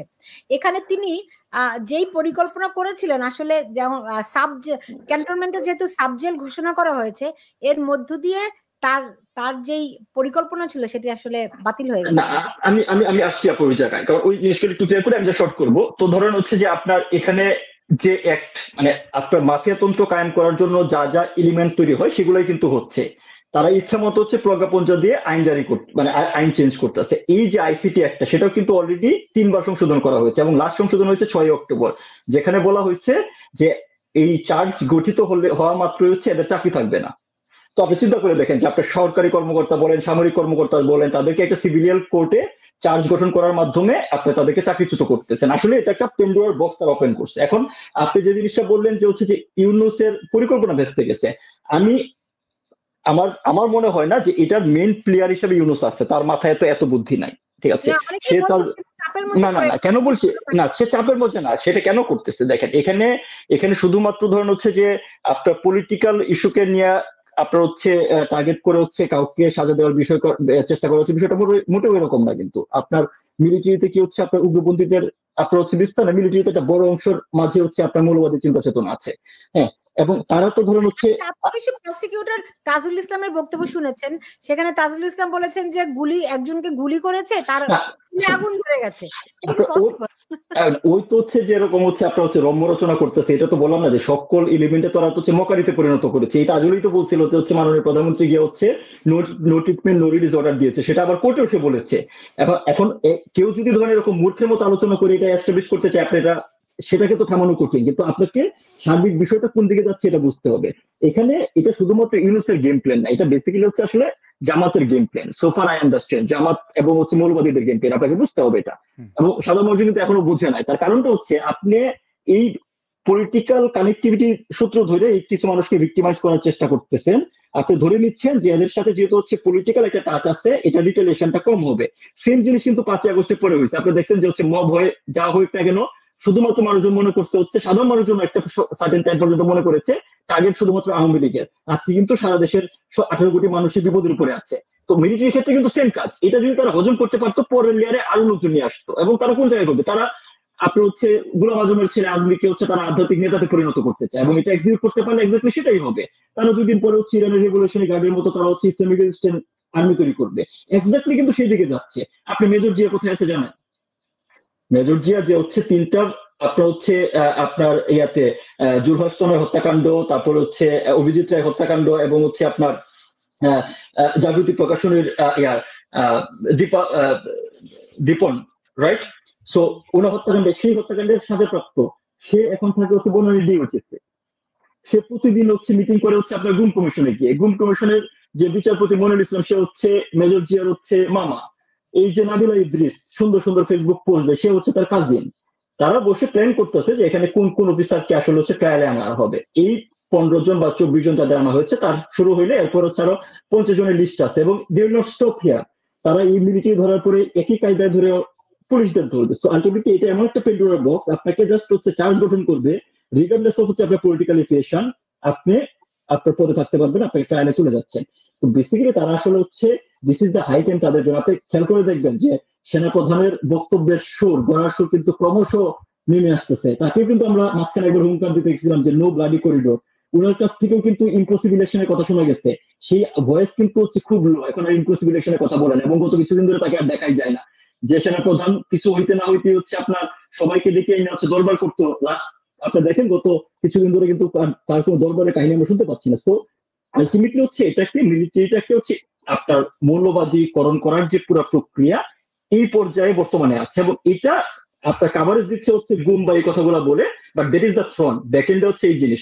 আপনি কি মনে হয় যে ধরেন হচ্ছে উইদাউট নো হয় কালকে হচ্ছে আপনার মার্কিন এমবিসিতে কেন হচ্ছে বোমা হামলার বা জঙ্গি আতঙ্কের আসলো? এবং এই থ্রেটটা কিন্তু ভেরি আপনার হচ্ছে ফেক থ্রেট না, it's a very authentic threat. যে কারণে হচ্ছে সোয়াট ডিপ্লয় হচ্ছে, বুম ডিসপোজাল ইউনিট ডিপ্লয় হচ্ছে।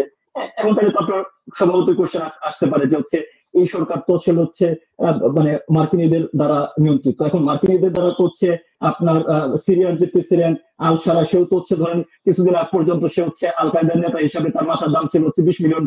তাকে এখন আমরা দেখতেছি হচ্ছে আপনার জাতিসংঘে ভাষণ দিচ্ছে, বিভিন্ন ওয়েস্টার্ন লোকজনের সাথে হচ্ছে করতেছে। তাদেরকে তো বোঝা কঠিন, but the threat was Real, যে কারণে হচ্ছে আসলে এত প্রোটেকশন নিচ্ছে। তো আমি যদি বলে শেষ করছি এক লাইনে, আমরা হয়তো এখন পর্যন্ত শুধু ফ্রন্ট ডোরটা দেখতেছি, বিহাইন্ড দ্য সিন আসলে হচ্ছে এই মিলিটারি স্ট্রাকচারটাকে যদি হচ্ছে আপনার মৌলবাদী স্ট্রাকচারে পরিণত করা যায়, এটাকে যদি প্রপার ইসলামাইজেশন করা যায়। আমি ধর্মের জিনিসটা বলতেছি না, বাট আপনারা জানেন যে ইসলামের নামটাকে সামনে রেখে কি ধরনের হচ্ছে খেলা বিভিন্ন সময় হচ্ছে হয়। তো এটাকে যদি করা যায়, তাইলে দেশকে আপনার একটা সেকেন্ড একটা আফগানিস্তান, এবং তাদের রোল মডেল আপনি দেখেন যে সাম্প্রতিক সময় আমরা যে পরিমাণ পাকিস্তানি ডিপ্লোমেট বলেন, পাকিস্তানি এজেন্ট বলেন বাংলাদেশে আসা দেখছি, তাদের রোল মডেল তো হচ্ছে ক্লিয়ার হচ্ছে পাকিস্তান। তো পাকিস্তান হইতে হইলে তো হচ্ছে মিলিটারির ভিতরে হচ্ছে এই পরিমাণ হচ্ছে মৌলবাদী শক্তির হচ্ছে উত্থান ঘটাইতে হবে আপনার। তার একটা ইম্প্যাক্ট হচ্ছে এইটা। জি, পলাশ, আপনার কাছে 2টা প্রশ্ন রাখছি, তারপরে আমি একটু আসাদ নূরের কাছে যাব। যে এই যে আমেরিকান এম্বাসিতে যে এই যে জঙ্গি হামলার যে হুমকি, বোমা হামলার হুমকি, এইটা, এবং আমি শুনেছি যে আমেরিকান মানে আমেরিকার নিজস্ব সিকিউরিটি এজেন্সি এখন আমেরিকান এম্বাসি পাহারা দিচ্ছে। হ্যাঁ, এইটা কতখানি গুরুতর, এটা যদি একটু ব্যাখ্যা করতেন। সেই সঙ্গে আপনি জানেন যে ভারতের একটি প্রতিনিধি দল, তাদের সামরিক বাহিনীর একটি প্রতিনিধি দল বাংলাদেশ সফর করছে এই গত 14 মাসে প্রথমবারের মতো। আমরা দেখেছি বেশ কয়েকবার আমেরিকা থেকে গেছে, রাশিয়া এসেছে, চায়না এসেছে, অনেক রকম লেনদেন হয়েছে। পাকিস্তান তো দফায় দফায় আসছে, এই প্রথম ভারত থেকে আসলো 4 জন ঊর্ধ্বতন কর্মকর্তা। তাদের বিষয়ে একটু আপনার কাছে জানতে চাবো।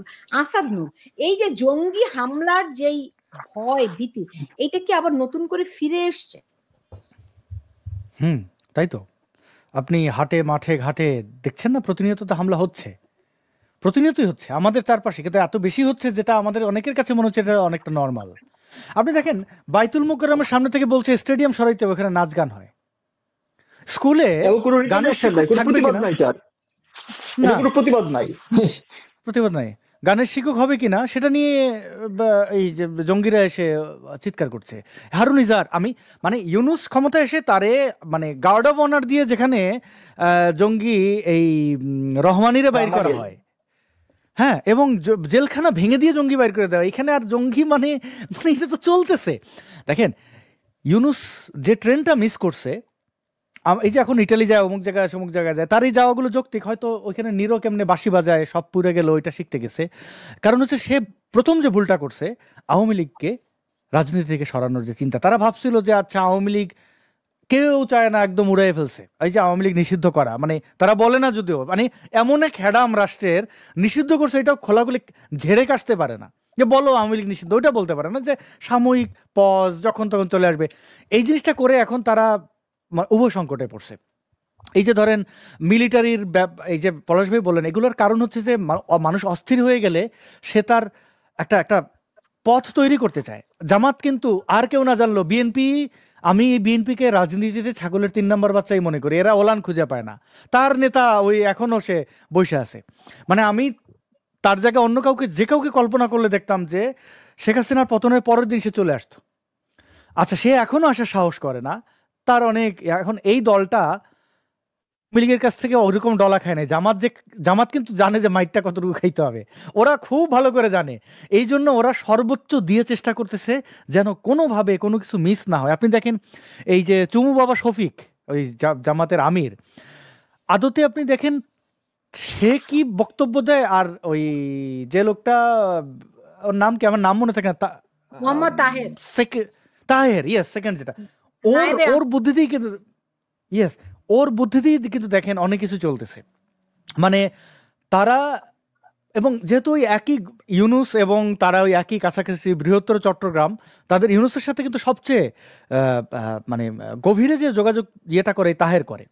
এবং তাদের 1971-এর মতোই জামাত 1971-এ যে সিদ্ধান্তটা নিছে, এইটা তাদের জন্য আত্মঘাতী অবশ্যই। কারণ তারা যে সার্ভটা করতে যায় এই দেশে মানুষের ক্ষতি করছে, তারা তো পাকিস্তানের সেই সার্ভটা করতে পারে নাই। এরা ব্রিটিশের সময় ওই একই, মানে এরা সারা জীবন উল্টা পথে গেছে এবং তাদের এই যে বর্বরতার কারণে তারা নিশ্চিহ্ন হয়েছে। এইবারের ব্যাপারটা আমি একটু ভিন্নভাবে দেখতে চাই। 2024-25-এ আমরা যা দেখছি এবং মানুষের সোশ্যাল মিডিয়ায় যা অবস্থা দেখি, বা বাংলাদেশের তৃণমূল মানুষের সাথে কথা বললে, যারা খেটে খাওয়া মানুষ, রাজনীতি বোঝে না, তাদের সাথে কথা বললে বোঝা যায় যে মানুষের মধ্যে কি পরিমাণ ক্ষোভ তৈরি হয়েছে। এবং এই ক্ষোভের আরেকটা মাত্রা যুক্ত হবে, দেখেন আপনি প্রত্যেকটা জিনিস শুরু করছেন 2004-05-এর, আমি 2001-এর ঘটনা বলি। বিএনপি যেভাবে তারা ক্ষমতা পেয়েই তারা বিসমিল্লা করছে ধর্ষণ এবং আওয়ামী লীগের বাড়িঘর ভাঙচুর দিয়া। আওয়ামী লীগ ক্ষমতা এসে ওই জিনিসটা কন্টিনিউ করে নাই। আবার আওয়ামী লীগের সাথে যে 21 আগস্টের ঘটনায় বাংলাদেশের রাজনীতির অনেক হিসাব নিকাশ ঘুরে গেছে। আমি তো দেখি যে খালেদা জিয়া তাও তো জেলে ছিলেন, ভালোই তো ছিলেন, এখন তো বেঁচে আছে। তো এটা অন্যভাবে হইতে পারতো, তো সেটা হয় নাই। এখন এই এনসিপি ইউনুস গ্যাং এসে যে আমাদের কাছে উদাহরণগুলো আনছে, দেখেন আপনি ধানমন্ডির 32 ভাঙা, এটা কিন্তু সিগনিফিকেন্ট একটা মেসেজ। এবং এই এনসিপি গেছিল কিন্তু গোপালগঞ্জে বঙ্গবন্ধুর সমাধিস্থল ভাঙচুর করতে, তাদের টার্গেট কমন। আপনি কিভাবে আশা করেন যে বাংলাদেশে গ্রামীণ ব্যাংকের কোনো কার্যালয় বা ইউনুসের বাড়িঘর তো বাদ দিলাম, বা এই এনসিপির নেতাদের বাড়িঘর থাকবে? এটা তো আর আপনি কি মনে করেন যদি আওয়ামী লীগ, অবশ্যই তো ফিরবে, তো তারা যদি রিটালিয়েট করে বিএনপিকে এখানে বাধা দেবে না? বিএনপি বসে বসে, ওরা এখনো যেরকম বসে আছে তখন ওরকম বসে থাকবে, এবং পারলে 2-3টা আরো কিল ঘুষি দেবে, কারণ এদের কিন্তু এই ইউনুস গ্যাংয়ের উপর রাগ আছে। এখন ইউনূস গ্যাং এই ধৃষ্টতা দেখাচ্ছে কিসের বলে? জামাতের বলে। এবং জামাত কি ভাবছে, তাদের হিসাব যে এইভাবে আমরা করে ফেলতে পারবো।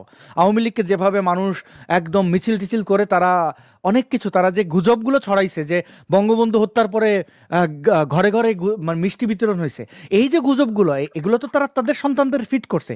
তারা ওই জিনিসটাকে বিশ্বাস করে নিছে যে এই আওয়ামী লীগের পতনের পর সবাই রাস্তায় নেমে আসছে, এখন আর বাংলাদেশে আওয়ামী লীগ নিষিদ্ধ করো, যেভাবে ইচ্ছা আমাদের মতো করে চালাও। তারা কিছুদিন পরে যে বুঝতে পারছে যে এটা এইভাবে ফাংশন করতেছে না। আপনি কি মনে করেন যে আওয়ামী লীগ নিষিদ্ধ করে তারা কোনোভাবে সফল হয়েছে? আমি তো দেখি চূড়ান্তভাবে ব্যর্থ হয়েছে। বরং আওয়ামী লীগ নির্বাচনে থাকলে পরে একটা মানুষ হয়তো তাদের ভোটে হয়তো জেতাটা কঠিন হয়ে যেত আওয়ামী লীগের, এটা যে কারোর ক্ষেত্রেই কঠিন হয়ে যেত। এরকম একটা পতনের পরে সাধারণত মানুষ, অনেক আওয়ামী লীগেরাও তাদের ভোট দিতে চাইতো না হয়তোবা। আমরা তো জুলাইয়ের আন্দোলনে দেখেছি অনেক মন্ত্রী এমপির ছেলেমেয়েরাও রাস্তায় নামছে, করছে, মানে এই হুজুগের একটা ব্যাপার থাকে। এখনকার এই পুরো পরিস্থিতিতে ক্যান্টনমেন্টে কি হবে এবং জামাত কতটুকু তাদের বিষদাঁত নিয়ে এগিয়ে যাবে, তার চেয়ে আমি যে পাল্লাটা ভারী দেখতে পাচ্ছি, তাদের আকাশে যে ঘন অন্ধকার আমি দেখতে পাচ্ছি, যে মানুষ, জনগণের মধ্যে যে চাপা ক্ষোভ, এই বিস্ফোরণ এরা থামাইতে পারবে না। আমি বিশ্বাস করি এই জলস্রোতের চেয়ে কঠিন হচ্ছে জনস্রোত। এই জনস্রোত থামানোর আমার কাছে মনে হয় না কোনোভাবেই তারা এটা টিকে থাকতে পারবে। এবং তারা যে জিনিস শুরু করেছে, আওয়ামী লীগ এইবার সেগুলোকে কঠিনভাবে, আওয়ামী লীগ না, সাধারণ জনগণ কঠিনভাবে এটাকে অ্যাপ্লাই করবে। আরও মজার বিষয় হচ্ছে ডিজিটালি সবার ছবি টবি আছে। আপনি ধরেন কুমিল্লার জামাত নেতা সিলেট যাইয়া বললেন যে আমি তো মামুনুল হক, আমার নাম তো আয়ুব আলী না। তো মানুষ কিন্তু বলবে না, মামা তোমার নাম তো মামুনুল হক না। এই 3 দিন আগে দেখলাম একজন অভিনয় শিল্পী, সে বলতেছে আমি রাজনীতির ভিতরে নাই, আমি কিছু করি নাই, আমার এই সাথে বাঁচে নাই, আমি নাম ভুলে গেছি, কয়েক মিলিয়ন ফলোয়ার টলোয়ার তার। হ্যাঁ, আরোহিম, ইয়েস। আমি দেখলাম অসংখ্য পোস্টে সে কি করছে, জুলাইতে মানুষজন পোস্ট করতেছে। এরা কিন্তু ভালোভাবে আওয়ামী লীগেরও না। আমি অনেকগুলো সার্কাজম পেজ সেখান থেকে দেখতেছি যে তুমি এখন পোল্ট্রি নিতেছো মামা, তুমি কি করছো, হয়েছে সে পালাই অনেক। তো এইভাবে প্রত্যেকটা ব্যক্তির আমলনামা কিন্তু স্বয়ং ফেসবুকেই আছে। মানে যদি কেউ কালেক্ট নাও করে, মার্ক জাকারবার্গ যদি বিশ্ব থেকে ফেসবুকটা অফ করে না দেয়, তাহলে তাদের আমলনামা সবার কাছে আছে। এখন পালিয়ে যাবে কোথায়? আর তারা তো সংখ্যায় আজীবনের কম, তারা তো জনগণ থেকে বিচ্ছিন্ন। জামাত শিবির কয়জন? ডিজিটাল ফুটপ্রিন্ট এমন একটা জিনিস যেটা আপনি কোনো কিছু দিয়ে মুছতে পারবেন না, কোথাও না কোথাও থেকেই যাবে। আমিনুল হক পলাশ, আপনার কাছে ফোন দুইটা প্রশ্ন রেখেছিলাম, এর মধ্যে আমার দর্শকরা কিন্তু আমার চেয়ে আপডেট। তারা বলছেন যে ভারতীয় সেনাবাহিনীর যে সদস্যদের আসার কথা তারা আসেনি, কেন আসেনি? দেখেন, মানে কেন আসতো আর কেন আসেনি সেই ব্যাপারে বলি। তার আগে আপনি যে কোয়েশ্চেনটা করেছিলেন যে হচ্ছে যে মার্কিনীরা তাদের হচ্ছে নিজস্ব বাহিনী দিয়ে তাদের হচ্ছে দূতাবাস হচ্ছে এখন প্রয়োগ করছে। তো নর্মালি আসলে হচ্ছে সকল দেশই মার্কিনীদের হচ্ছে দূতাবাসের সেট আপটা একটু অন্যরকম হয়। দে আর ডিফারেন্ট ব্রিড, তাদের এমনিতেই সেট আপ থাকে। বাট তারা যে জিনিসটা করছে যে দেশের অস্থিতিশীল পরিস্থিতি বিষয়টাকে সামনে এনে তারা একটা নিরাপত্তা ফোর্স তৈরি করার চেষ্টা করছে, যেটা আমাদের সভরেনিটির জন্য হচ্ছে আমাদের থ্রেট। এমনি আপনি বিহাইন্ড মানে যে কোনো দূতাবাসের ভিতরে হচ্ছে ওই দেশ হিসাবে গণ্য করা হয়। সো আপনার দূতাবাসের ভিতরে হচ্ছে আপনি কি করছেন না করছেন ইট ডাজন্ট বদার। বাট আপনি যখন হচ্ছে নতুন একটা ফোর্স আজকে হচ্ছে বলবেন যে হচ্ছে যে সবার সমন্বয়ে আমি একটা বাহিনী করব, 2 দিন পরে বলবেন যে হচ্ছে যে না আমার তো এই বাহিনীতে হচ্ছে না, আমার নিজের দেশের হচ্ছে নেভি সিল সদস্য লাগবে। তো নেভি সিল সদস্য তো আর হচ্ছে আপনি বাংলাদেশে পাবেন না। এভাবেই আসলে হচ্ছে মানে বিভিন্ন দেশে হচ্ছে এটা মার্কিনীদের ধরেন হচ্ছে আপনার কি বলে হিস্টোরিক্যাল গেম। এভাবেই তারা হচ্ছে আসলে অন্যান্য দেশে হচ্ছে ফুটপ্রিন্ট এস্টাবলিশ করে। সো এটা আমার জন্য হচ্ছে আশঙ্কা এক। আর 2 নম্বর হচ্ছে যে ইন্ডিয়া পার্সপেক্টিভ জিনিসটা বললাম, আপনি যেটা বলছেন আমিও মানে প্রস্তাবিত ছিল যে আসে নাই। সো এটার ব্যাপারে ডিরেক্টলি না বলে আমি যে জিনিসটা এই এতদিন পর্যন্ত হচ্ছে ইন্ডিয়ার যে অ্যাক্টিভিটিস বা ইন্ডিয়ার সাইডে যে জিনিসটা আপনি দেখেন, তারা কিন্তু এখন পর্যন্ত খুবই ডিপ্লোমেটিক করতে, খুবই ধৈর্যের সাথে। আপনি দেখেন এই সরকার শুরু মানে ইভেন ফাংশন করার আগে থেকে ডক্টর ইউনূস ওই ফ্রান্সে থাকা অবস্থায় কিন্তু হচ্ছে ইন্ডিয়াকে থ্রেট দেওয়া শুরু করছে। এই যে বাছুর যে উপদেষ্টাগুলো থেকে শুরু করে প্রত্যেকটা মানুষ কন্টিনিউয়াসলি আপনার থ্রেট দিয়ে যাচ্ছে। আজকে যে আপনি চীনে গিয়ে বলতেছেন, চীনের প্রধানমন্ত্রীকে বলতেছেন যে আপনি আসেন 7 সিস্টার্স বিজনেস করেন, আপনি ইয়াতে গিয়ে বলতেছেন, এই আপনার নিউ ইয়র্কে গিয়ে বলতেছেন ওদের কথায় আমাদের সমস্যা হয়, তারা হচ্ছে ফেক নিউজ করেছে। কন্টিনিউয়াসলি কিন্তু তাকে এজিটেট করার চেষ্টা করা হচ্ছে। বাট অবভিয়াসলি ইন্ডিয়া হচ্ছে মানে বলা যায় যে অলরেডি ওয়ান অফ দ্য ডেমোক্রেসির one of the best model হচ্ছে ইন্ডিয়া। তারা আসলে এত সহজে তো রিটেলিয়েট করে না। ডিপ্লোমেটিক টাইপ যেহেতু তারা এখন হচ্ছে কাটেল করে নাই, অনেক সীমিত করে নিয়ে আসছে, বাট যেহেতু হচ্ছে এখনো কাট অফ করে নাই, যদি উচ্চপদস্থ কেউ আসে সেটার আমার আমার কাছে ইন্ডিকেশনটা ছিল ঘটনার সিভিয়ারিটি আসলে অনেক বেশি দিকে যাচ্ছে। কারণ আপনাকে বুঝতে হবে যে আমরা এমন একটা অবস্থান, আমাদের লোকেশনটা সেখানে, এই বাংলাদেশ আনস্টেবল হলে কিন্তু ইন দা লং রান হচ্ছে আমাদের ইন্ডিয়া বলেন মানে এই পুরা সাবকন্টিনেন্টে হচ্ছে একটা আসলে হচ্ছে মানে অলরেডি যেটা হচ্ছে আমাদের ডিপ্লোমেটিক ফাইটের থিয়েটারে পরিণত হয়েছে, সেটা যদি আরো মানে ফাংশনাল হওয়া শুরু হয়, আরো সামনের দিকে আগায় যায়, সেটা হচ্ছে সকলের জন্য হচ্ছে ক্ষতিকর হবে। সেই জায়গা থেকে হয়তো তারা তাদের মতো করে হচ্ছে কোনো প্ল্যান থাকলে বা কোনো কিছু শেয়ার করার থাকলে সেটা আসতে পারে, বাট কেন আসে নাই সেটা হচ্ছে তারা ভালো জানবে। But what can I say, সোফার তাদের হচ্ছে আপনার যে ধরেন বলেন যে মানে diplomatic approach, India was very very composed. So তারা যে জিনিসটাই করে না কেন সেটা চিন্তা ভাবনা করে হচ্ছে হুইজদিকে কিছু করে না, আসতে চাইলেও সেটা প্ল্যান করে আসতো, যেহেতু আসতেছে না সেটার পিছনে মানে সুনির্দিষ্ট প্ল্যান বা কজ আছে। কিন্তু আপনার পুরনো বিষয়টাতে একটু যেতে চাই। আপনি বলছিলেন যে নেভি সিলের কথা, যে তাদের যে কৌশলগুলো, হ্যাঁ, তা আমি তো শুনেছি নেভি সিল অলরেডি বাংলাদেশে আছে। আপনারা দেখেন এখানকার মূল সমস্যাটা কোন জায়গায়, দেখেন এরা সবকিছুই এমন ভাবে হচ্ছে মানে গুলিয়ে ফেলছে বা নষ্ট করে ফেলছে, যে কোনো জিনিসে ধরেন আপনার হচ্ছে যে আমেরিকার সাথে বাংলাদেশ হচ্ছে আপনার ধরেন মহড়া করছে, ফ্রেন্ডলি ট্রায়াল করছে, এটাতে কিন্তু দোষের কিছু না, এটা যে কোনো ডিপ্লোমেটিক রিলেশন আছে দুইটা দেশের মাঝে সেটা। কিন্তু এই খবরগুলো আমাদের পাইতে হয় কোন জায়গায়, 3 দিন ধরে মহড়া চলতেছে, কেউ কিছু জানে না। যখন হচ্ছে আপনার এয়ারপোর্টে একটা ছবি সোশ্যাল মিডিয়াতে আসলো তখন, এবং হচ্ছে আপনার ওই যে শেরাটন ব্লুতে যখন হচ্ছে বিদেশি সৈনিকদের দেখা যাচ্ছে, তখন যখন এটা সোশ্যাল মিডিয়াতে আসলো তখন আইএসপিআর এর মনে হইলো যে একটা বক্তব্য দেওয়া দরকার। এই যে ঢাকঢাক গুড় আপনি দেখেন যে করিডোর নিয়ে কি হবে, আজকে উপদেষ্টা বলে একরকম কথা, শফিক বলে আরেক রকম কথা, এটা ক্লারিফিকেশন আইএসপিআর দিয়ে আরেক রকম ভাবে, সেনাপ্রধান দিয়ে অন্যরকম হুঙ্কার। মানে এখানে এক এক ভাগ এক এক স্বরে কথা, মানে এক এক বিড়াল বাঘের ভাষায় এক এক রকম হুঙ্কার দেওয়ার চেষ্টা করতেছে, দ্যাট ইজ দ্য প্রবলেম। তো এই যে ট্রান্সপারেন্সি নাই, মানুষজন তো আসলে বিশ্বাস নাই। এবং দেখেন যেভাবে হচ্ছে একটা এনডিএ স্বাক্ষরিত হয়েছে, যেভাবে ধরেন হচ্ছে আমরা মানে যেগুলো দৃশ্যমান প্রুভেন যে মার্কিনীর তরফ থেকে বক্তব্য আসছে যে বাংলাদেশের তেল গ্যাস বা বাংলাদেশের প্রাকৃতিক সম্পদ উত্তোলনের ক্ষেত্রে স্বচ্ছতা নিরূপণ করা হবে, তো এটা তো তাদের কাজ না। নাম্বার 2 দেখেন হচ্ছে যে তারা বন্দরের ব্যাপারে খুবই ইন্টারেস্টেড। খুবই ইন্টারেস্টিং বিষয় দেখেন যে সেনাবাহিনীকে কিভাবে ডিকয় করা হয়েছে, এটা একটা বড় উদাহরণ। দেখেন যে সেনাপ্রধানের হুঙ্কারের পরিমাণ তো কমে এসেছে, সেনাপ্রধান কিন্তু বন্দর নিয়েও বলেছিল যে এটা রাজনৈতিক সরকারের পক্ষে করা উচিত, খুবই কোর্ট এন্ড আনকোর্ট খুব স্ট্রংলি বলেছিল। আজকে এই ডিসেম্বরে হচ্ছে বন্দর হস্তান্তরের চুক্তি হচ্ছে, সেখানে কিন্তু হচ্ছে আমরা আর্মির তরফ থেকে কোনো ধরনের হচ্ছে বয়ান শুনতে পাচ্ছি না। তো আর্মির ভিতরেও কিন্তু যে জিনিসটা বললাম যে একটা বড় ধরনের হচ্ছে টাসেল চলছে, যেটা শুধুমাত্র আর ইউনুস নিয়ন্ত্রণ করছে না। আসাদ যেটা খুব সুন্দর ভাবে বলছে, এই সরকার তো আসলে জামাতের সরকার, এটা বিএনপিও এখানে কোনো পার্ট না, এও কিছু না। এখন জামাত যে জিনিসটা ভাবে, আপনি খেয়াল করে দেখেন, মানুষজন মনে করে এই যে আপনার কিছু টাকা পয়সা দিয়ে কিছু জরিপ করাতে জামাতে খুব জনসমর্থন আছে। আপনার জামাত এমন একটা পার্টি যে কোনোদিন আপনার কোনো ধরনের হচ্ছে আপনার জনসমাবেশ করে না, এরা করে কর্মী সমাবেশ। তার কারণটা হচ্ছে জনগণের যে প্রোগ্রামে কোনোদিনই যায় না। আপনি ঢাকাতে প্রোগ্রাম করলে তারা সারা দেশ থেকে খুঁজে না 10 লাখ লোক করতে পারবে, কিন্তু আপনি বলেন 64 জেলায় প্রোগ্রাম করতে, একদিনে তারা প্রোগ্রামই করতে পারবে না, উপজেলা লেভেলে তো অস্তিত্বই নাই। সো জামাত আসলে যেটা আসাদ যেটা বলছে যে জামাত তো ভাবছিল যে হচ্ছে যে আমরা সব দখল করে ফেলবো, this is the high time, 71 পারি না এখন পারবো, কিন্তু অল্প সময়ে এত পরিমাণ তারা হচ্ছে গোলটা ভাঙছে। এখন তারা তাদের সর্বোচ্চ শক্তি নিয়ে নামছে, এবং এটা লাস্ট ওয়েপনটা হচ্ছে, তো অনেক ফ্রন্টে চেষ্টা করছে, সবকিছু যখন ফেল হয়েছে, লাস্ট ওয়েপনটাই হচ্ছে তাদের এই মিলিটারিটাকে হচ্ছে আনস্টেবল করা। কারণ মিলিটারিকে যদি হচ্ছে তারা ফুললি কন্ট্রোল নিতে পারে, যে ভাই পাকিস্তান চলে, একদম সেম থিওরি যে পাকিস্তান মিলিটারির একটা ব্লক আপনার হচ্ছে ইজারা দেওয়া আছে পাকিস্তানের কাছে, যারা অনেকে মজা করে বলে যে বিভিন্ন দেশের হচ্ছে একটা সেনাবাহিনী থাকে, পাকিস্তান সেনাবাহিনীর একটা দেশ আছে। জামাতের এখান থেকে জামাতের ইউনুসের তো সেফটি এক্সিট আছে, জামাতের সেফটি এক্সিট হচ্ছে যদি তারা এই মিলিটারিটাকে তারা পুরোপুরি হচ্ছে তাদের মতো করে আনতে পারে, that is their only safety exit. তো এটার জন্যই কিন্তু তারা এই যে গুম কমিশনের নামে, এটাকে ইউনুস ধরনের কিছু একটা ডিসকমফোর্টে ফিল করতে পারে যে কি দরকার, এটা না হইলেও হইতো, কিন্তু এটা ইউনুসকে তো এত সহজে জামাতও যাইতে দিবে না। হ্যাঁ, তারা এত কষ্ট করে এনে বসেছে, তাদেরও কিছু চাওয়া পাওয়া আছে না। সো জামাত যেহেতু তারা হচ্ছে they're in trap in a sense, যে তারা জানে তারা যে ব্লান্ডারটা করছে এখান থেকে তাদেরও কোনো মুক্তি নাই।